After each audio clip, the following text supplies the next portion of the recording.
October 22nd, 1962, President John F. Kennedy broadcast a special message to the nation from his office in the White House. Here is President Kennedy as he delivered that message, bearing on recent events in Cuba.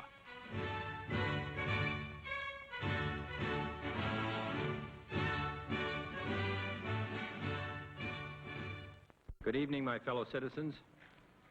This government, as promised, has maintained the closest surveillance of the Soviet military buildup on the island of Cuba.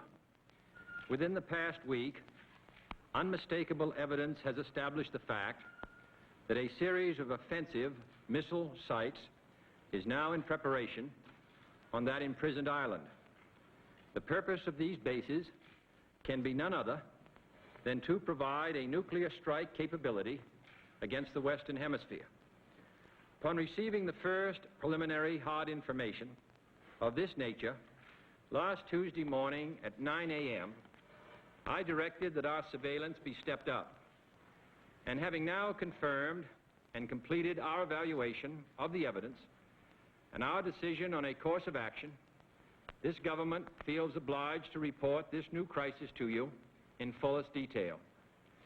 The characteristic of these new missile sites indicate two distinct types of installations. Several of them include medium-range ballistic missiles capable of carrying a nuclear warhead for a distance of more than 1,000 nautical miles. Each of these missiles, in short, is capable of striking Washington, D.C., the Panama Canal, Cape Canaveral, Mexico City, or any other city in the southeastern part of the United States, in Central America, or in the Caribbean area.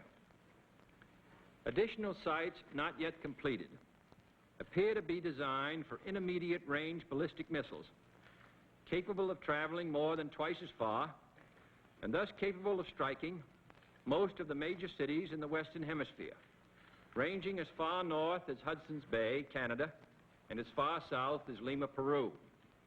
In addition, jet bombers capable of carrying nuclear weapons are now being uncrated and assembled in Cuba, while the necessary air bases are being prepared.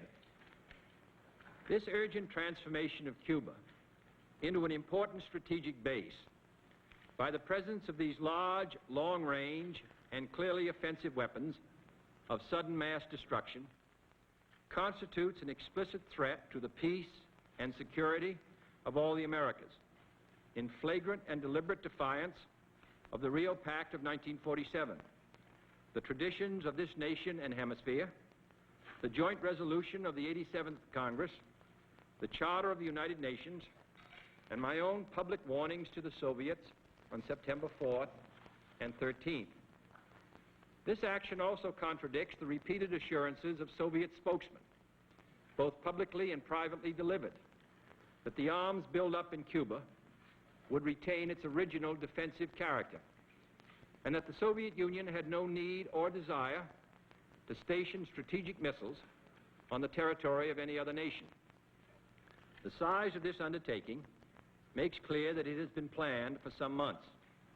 Yet only last month, after I had made clear the distinction between any introduction of ground-to-ground missiles and the existence of defensive anti-aircraft missiles, the Soviet government publicly stated on September 11th that, and I quote, "The armaments and military equipment sent to Cuba are designed exclusively for defensive purposes," unquote. That there is, and I quote the Soviet government, "there is no need for the Soviet government to shift its weapons for a retaliatory blow to any other country, for instance, Cuba," unquote.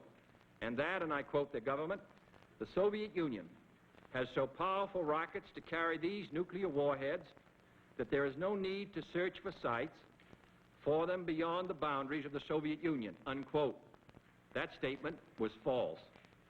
Only last Thursday, as evidence of this rapid offensive buildup was already in my hand, Soviet Foreign Minister Gromyko told me in my office that he was instructed to make it clear once again, as he said his government had already done, that Soviet assistance to Cuba, and I quote, "pursued solely the purpose of contributing to the defense capabilities of Cuba, unquote. That, and I quote him, training by Soviet specialists of Cuban nationals in handling defensive armaments was by no means offensive. And that if it were otherwise, Mr. Gromyko went on, the Soviet government would never become involved in rendering such assistance, unquote. That statement also was false. Neither the United States of America nor the world community of nations can tolerate deliberate deception and offensive threats on the part of any nation, large or small. We no longer live in a world where only the actual firing of weapons represents a sufficient challenge to a nation's security to constitute maximum peril.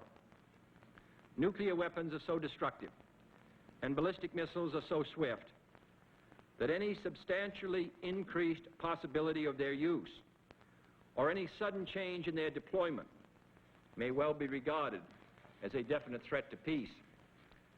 For many years, both the Soviet Union and the United States, recognizing this fact, have deployed strategic nuclear weapons with great care, never upsetting the precarious status quo, which ensured that these weapons would not be used in the absence of some vital challenge. Our own strategic missiles have never been transferred to the territory of any other nation under a cloak of secrecy and deception. And our history, unlike that of the Soviets since the end of World War II, demonstrates that we have no desire to dominate or conquer any other nation or impose our system upon its people. Nevertheless, American citizens have become adjusted to living daily on the bullseye of Soviet missiles located inside the USSR or in submarines. In that sense, missiles in Cuba add to an already clear and present danger. Although it should be noted, the nations of Latin America have never previously been subjected to a potential nuclear threat.